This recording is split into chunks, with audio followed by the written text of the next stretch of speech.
init na po ni Daisan.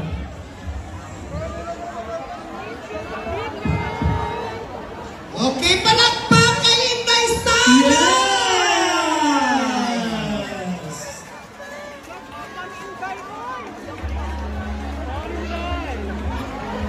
Yes! Wow! Maraming salamat po.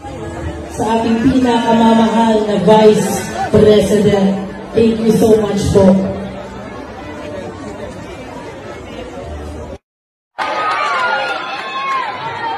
Ngayong aga. Ngayong aga. Ngayong buntag. Magandang umaga sa inyong lahat. Unahin ko po muna ang aking mga pagpapasalamat. Ang dami niyo pala dito. Akala ko po ay maghahatid lang kami ng relief goods kay Mayor. Hindi ko po alam na nandito kayo lahat. Kung alam ko po na nandito kayo lahat, nagdala sana ako ng maraming durian. Unahin ko po muna aking pagpapasalamat. Una po sa ating pinakamamahal na Mayor. Mayor. Ako, si Mayor Thompson.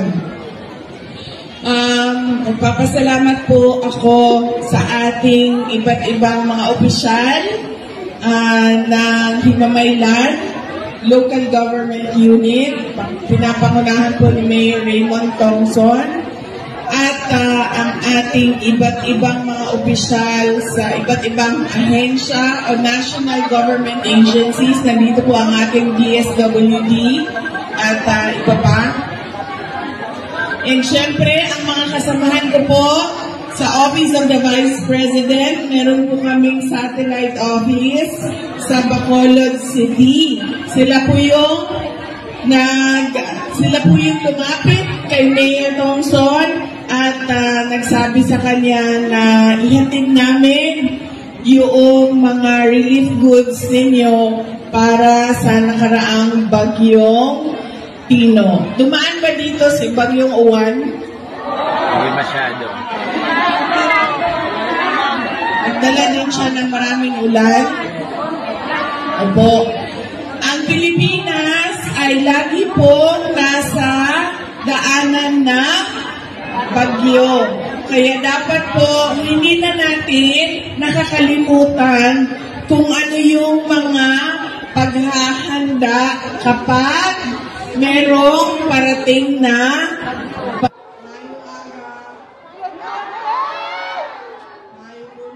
magandang umaga sa inyong lahat.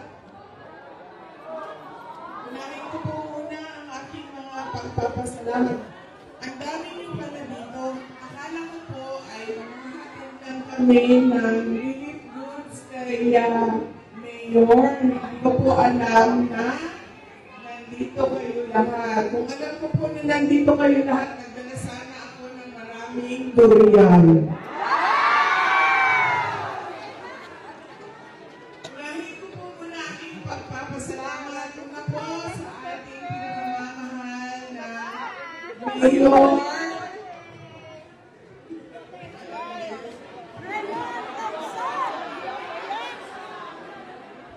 Si Mayor Thompson. Magpapasalamat po ako sa ating iba't ibang mga opisyal ng Himamaylan Local Government Unit. Pinapangunahan po ni Mayor Raymond Thompson. At ang ating iba't ibang mga opisyal sa iba't ibang ahensya o national government agencies. Nandito po ang ating DSWD at iba pa. And syempre, ang mga kasamahan ko po sa Office of the Vice President, meron po kaming satellite office sa Bacolod City. Sila po yung lumapit kay Mayor Thompson at nagsabi sa kanya na ihatid namin yung mga relief goods ninyo para sa nakaraang bagyong Tino. Dumaan ba dito si bagyong Uwan? Dala din siya ng maraming ulan. Opo. Ang Pilipinas ay lagi po nasa daanan na bagyo. Kaya dapat po hindi na natin nakakalimutan kung ano yung mga paghahanda kapag merong parating na bagyo. Alam niyo po, mas binibigyan tayo ng panahon na makapaghanda ng bagyo kesa ng lindol. Kasi kapag may lindol, hindi natin alam kung saan, anong oras, kailan siya. Mauna pa siya sa'yo. Siya ang pinakauna dito sa Himamaylan City na nagkaroon ng iPhone 17. So dapat, mamakaan kayo sa birthday niyo.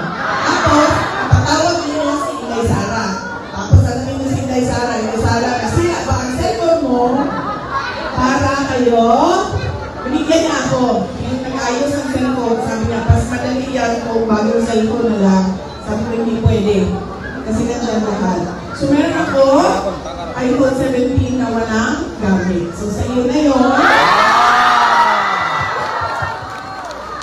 Ipadala namin dito sa Manila at i-deliver sa iyo. Nandun pa siya sa Manila ngayon. Pagbiyahe yung papunta dito. Okay? Happy birthday, Mark! I wish you love, good health,